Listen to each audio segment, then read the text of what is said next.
Voilà, alors le dernier chapitre que je vois est très court ici, revoit certaines notions de psychopharmacologie dans d'autres affections que la dépression, que les troubles psychotiques, les troubles bipolaires que l'on a vus en long et en large. On va parler un tout petit peu des psychostimulants et du syndrome hyperkinétique, hein, notamment chez l'enfant, mais aussi chez l'adulte. Pour traiter ces troubles hyperactifs et les troubles attentionnels, il y a plusieurs molécules qui existent. Le méthylphénidate est certainement un des champions. Hein, c'est un stimulateur finalement de l'éveil. Il active la libération de dopamine et de noradrénaline et il va finalement inhiber leur recapture pour que finalement il y en ait plus, hein, de disponibles dans la fente synaptique. Hein, donc il va libérer ces monoamines. L'indication, c'est l'ADHD de l'enfant avec l'adolescent, mais pas en dessous de 6 ans. Il y a des contre-indications, c'est un produit stimulant, donc hein, quand il y a des maladies cardiovasculaires graves, coronariennes, des troubles du rythme, hein, ça peut aggraver les phénomènes de troubles du rythme. L'hyperthyroïdie, vous imaginez, puisque hein, ça va mettre encore plus d'agitation chez le patient.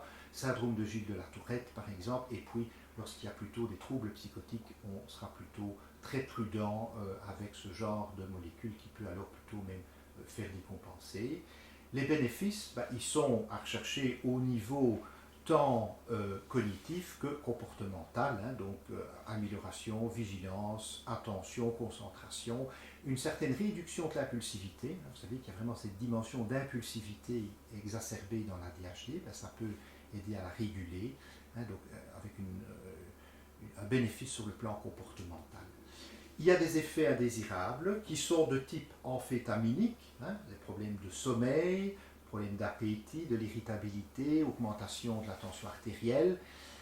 On a aussi dans la littérature eu très peur par rapport au risque addictif de ce genre de produit, mais finalement ce n'est pas vraiment rencontré dans la pratique, semble-t-il, même s'il y a toujours ce risque de mésusage, notamment chez des adultes alors, hein, qui ont plutôt une appétence pour les psychotropes et qui abusent un peu de tout et n'importe quoi, forcément ils vont abuser de cette fameuse rilatine, de ce fameux méthylphénidate.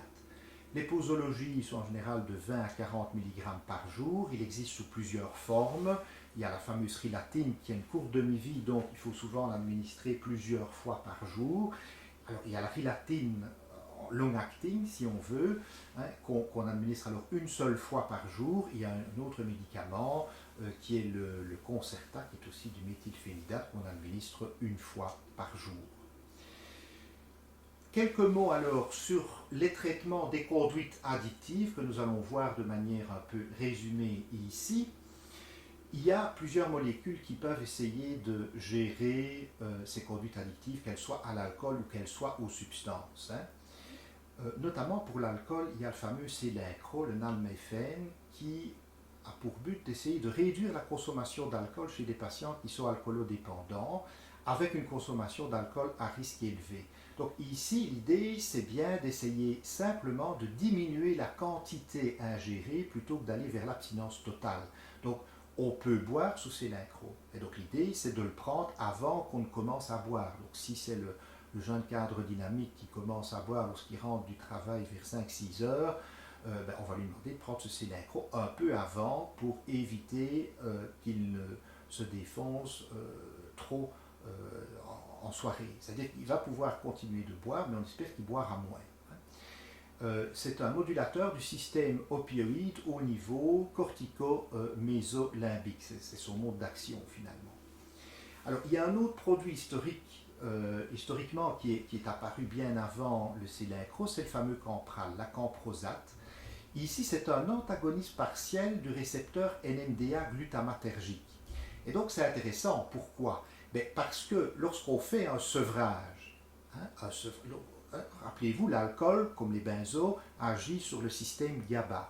Lorsqu'on fait un sevrage, il y a trop peu d'activation du GABA et il y a trop d'excitation du système glutamatergique. La balance va du côté glutamatergique. Donc ici, comme on est antagoniste partiel de ce récepteur NMDA glutamatergique, pendant le sevrage, on va un petit peu aller calmer cette poussée glutamatergique, si vous voulez. Donc ça, c'est intéressant.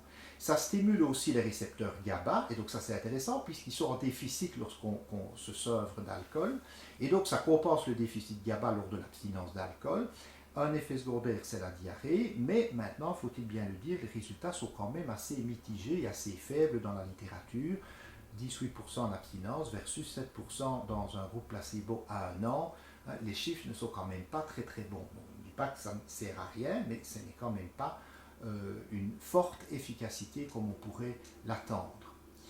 Il y a aussi le fameux nalorex, la naltrexone. Ici, c'est un bloqueur des récepteurs opioïdes qui a pour indication l'addiction alcoolique avec haut niveau de craving, donc vraiment cette envie irrépressible de boire, et de symptômes somatiques, car l'alcool libère finalement des opioïdes endogènes qui vont renforcer l'addiction alcoolique. Et donc, ici, on va bloquer finalement ces opioïdes endogènes. Il y a une autre indication, c'est la dépendance aux opiacés pour les mêmes raisons, puisqu'on va aller bloquer, on va aller antagoniser ces récepteurs opioïdes.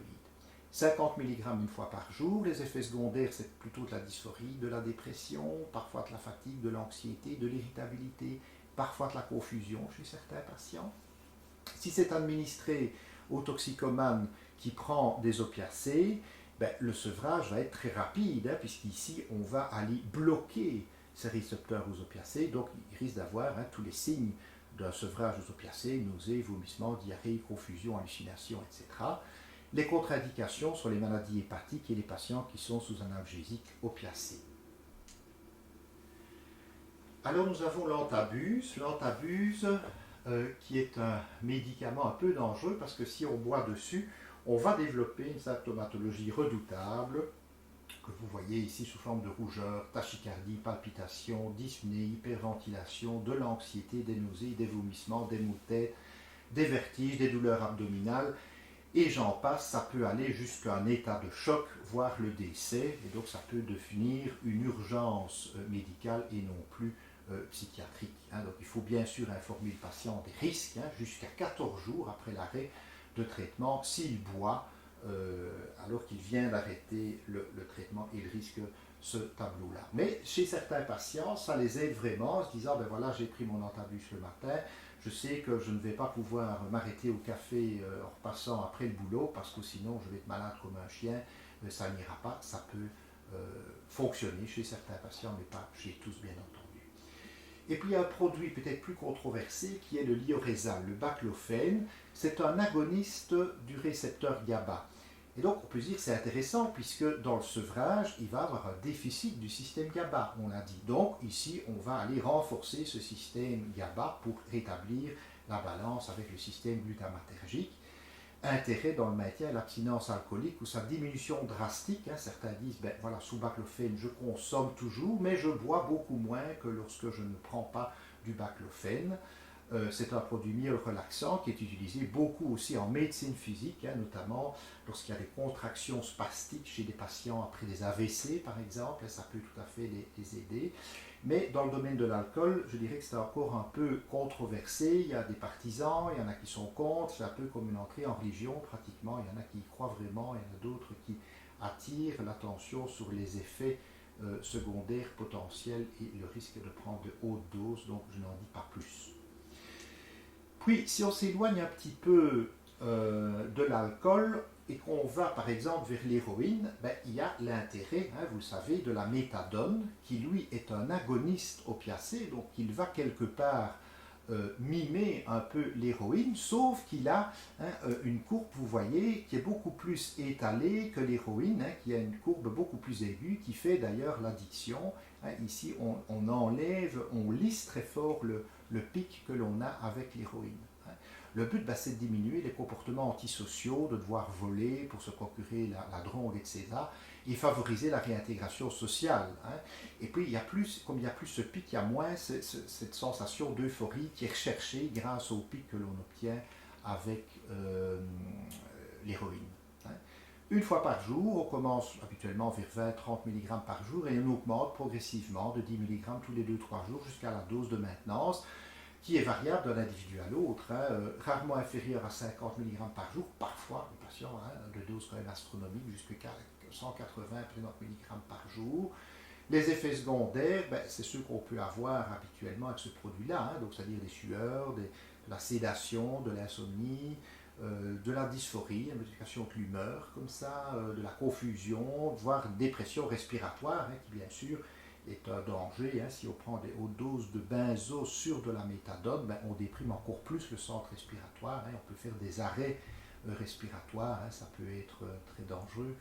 Je me souviens d'un patient qui était arrivé aux urgences amené par la police dans un état d'excitation très important. On a tout juste eu le temps de le médiquer pour calmer son état d'excitation. Et puis, un peu après, quand il s'est calmé, on voyait qu'il était en détresse respiratoire. On a eu tout juste le temps de le réanimer. En fait, on ne savait pas, encore, on n'avait pas le diagnostic, mais ce patient avait pris une espèce d'overdose de méthadone.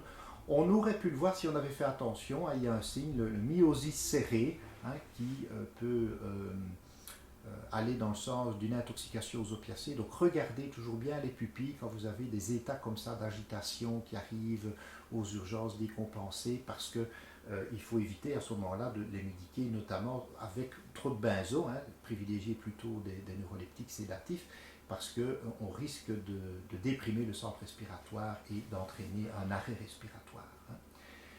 Voici des formes de prescription sous forme de sirop ou sous forme de gélule de la méthadone qui existent dans le fameux compendium, pour vous donner une idée de la manière dont le prescrire.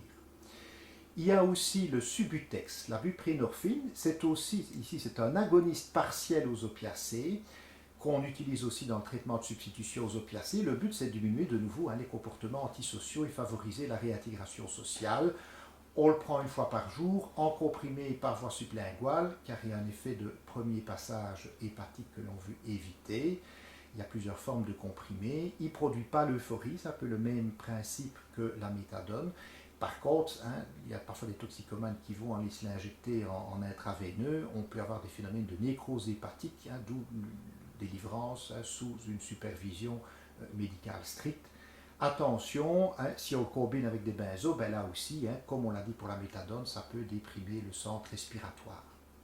Et puis, il y a une combinaison de naloxone qui est plutôt antagoniste avec buprenorphine qui est plutôt ici agoniste, qui s'appelle le Suboxone, dont la contre-indication principale est plutôt l'atteinte hépatique.